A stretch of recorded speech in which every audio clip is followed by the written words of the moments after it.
Hello everyone, আসসালামু আলাইকুম। I am Abani. So আমি আজকে প্রথম ভ্লগ করছি। আমি আপনাদেরকে হাই করে দিচ্ছিলাম। আমরা বাজারের উদ্দেশ্যে রওনা দিয়েছি। ঘুম থেকে উঠেই নাস্তা করে দেন দুপুরের কাজে হাত দেওয়ার সময় দেখলাম যে ঘরে সবজি আছে, আলু আছে, বাট খুব বেশি কিছু নেই রান্না করার মতো, কিংবা তারা সবাই একটু অন্য কিছু খাওয়ার ট্রাই করবে। তো এইজন্য আমরা বাজারে চলে যাচ্ছিলাম। আর আমার মেয়ে অনেক বেশি দুষ্টু, বিচ্ছু। তো পাপার পাশে বসে দুষ্টুমি করছিল আর আমাকে খুব একটা পাত্তা দিচ্ছিল না। সে ড্রাইভিং শিখছিল পাপার কাছে। কীভাবে পাপা ড্রাইভিং করবে সে শিখিয়ে দিচ্ছিল পাপাকে, কোন দিক যাবে। তো যাই হোক, তো আমি বাজার থেকে চলে এসেছি। অ্যাকচুয়ালি আমি বাজারের ক্লিপগুলো নিতে পারিনি, কারণ অনেক বেশি ঝামেলা ছিল, রোদ ছিল, গরম ছিল, গ্যাঞ্জাম ছিল। সো দ্যাটস ওয়াই আমি ক্লিপগুলো নিতে পারিনি। তো এখন আমি রান্না শুরু করে দেবো, কারণ অনেক দেরি হয়ে গেছে। অলরেডি 4টা, সোয়া 4টা বেজে গেছে। তো সবারই পেটে ছুঁচো দৌড়াচ্ছে। তো সবাই পাগল হয়ে গেছে ক্ষুধায়। তো আমি খুব তাড়াহুড়ো করে, খুবই তাড়াহুড়ো করে আমি রান্নার কাজগুলো এগিয়ে নিচ্ছিলাম। তো আমার গোস্ত ধুয়ে নিয়েছি, আলু ধুয়ে নিয়েছি, কারণ আলু ছাড়া আবার আমাদের অচল আমরা। আলু আমাদের লাগবেই। বিশেষ করে গোস্ত রান্না হলে আলুটা একদম মাস্ট বি, থাকতেই হবে। সো আমরা যেটা করি, আমাদের উত্তরবঙ্গের মানুষ, আমি উত্তরবঙ্গের মেয়ে। সো কেউ যদি উত্তরবঙ্গের থাকেন অবশ্যই একটা কমেন্ট করে যাবেন। উত্তরবঙ্গের মানুষের মানে মনে হয় যে খুব আপন ফ্যামিলি পারসন। সো অবশ্যই যদি উত্তরবঙ্গের কেউ দেখে থাকেন তাহলে অবশ্যই জানবেন যে উত্তরবঙ্গে আমরা সবাই এভাবে করেই রান্না করি। আমরা একসাথে মশলাপাতি, পেঁয়াজ, হলুদ, লবণ সব একসাথে দিয়ে বসাই দিই। গরুর গোস্ত, খাসির গোস্ত। মুরগির গোস্তটা সবাই যেভাবে রান্না করে সেভাবে করি, বাট গরুর গোস্তটা এইভাবেই আমরা সবসময় অভ্যস্ত। আর এইভাবে ছাড়া আমার ভালো লাগে না, পানসে লাগে। সো এইভাবেই আমি রান্না করি সবসময়। আর এইভাবে রান্নাটাই সবাই পছন্দ করে আমার হাতে। তো আমি খুব তাড়াহুড়ো করে পেঁয়াজ কেটে নিচ্ছিলাম রান্না বসানোর জন্য, কারণ সবাই ভীষণ তাড়াতে ছিল। সবাই একদম ক্ষুধায় পাগল হয়ে গিয়েছিল। তার মধ্যে মেয়েকে রেখে এসেছিলি তার দাদুর কাছে। তো মেয়ে ঘরে নাই। আমি মানে বাজারে যখন যাই তখনই সে তার দাদুর কাছে থেকে গেছে। তো আবার হয়তোবা সন্ধ্যার সময় গিয়ে নিয়ে আসবো।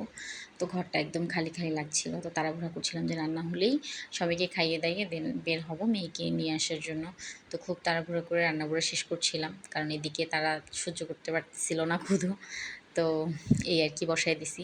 আর প্লিজ আপনাদের সবার কাছে আমার একটা রিকোয়েস্ট, আমি একেবারেই বিগিনার ইউটিউবে। সো আপনাদের ইউটিউব ফ্যামিলিতে প্লিজ আমাকে আপনারা একসেপ্ট করে নেবেন, আমাকে হেল্প করবেন। আমার যদি কোনো ভুল ত্রুটি হয়ে থাকে এগুলো ধরিয়ে দেবেন। আমি সলভ করে নেওয়ার চেষ্টা করব এবং অবশ্যই ভালো কিছু করার চেষ্টা করব। আমি আশা করব যে আমার ভুলগুলোকে আপনারা উপহাস না করে আমাকে ধরিয়ে দেবেন, আমাকে শিখতে সাহায্য করবেন।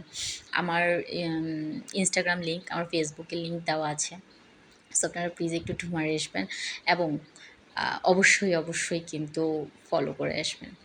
সো আই রিকোয়েস্ট আপনাদের কাছে, আমি মানে ভীষণভাবে এটা চাই যে আপনারা আমাকে শিখতে সাহায্য করবেন। আমাকে আমি যেন সাহস পাই পরবর্তীতে আরও কিছু আপনাদের জন্য আপলোড করার কিংবা করার, সেই সাহসটা আপনারা আমাকে দিবেন।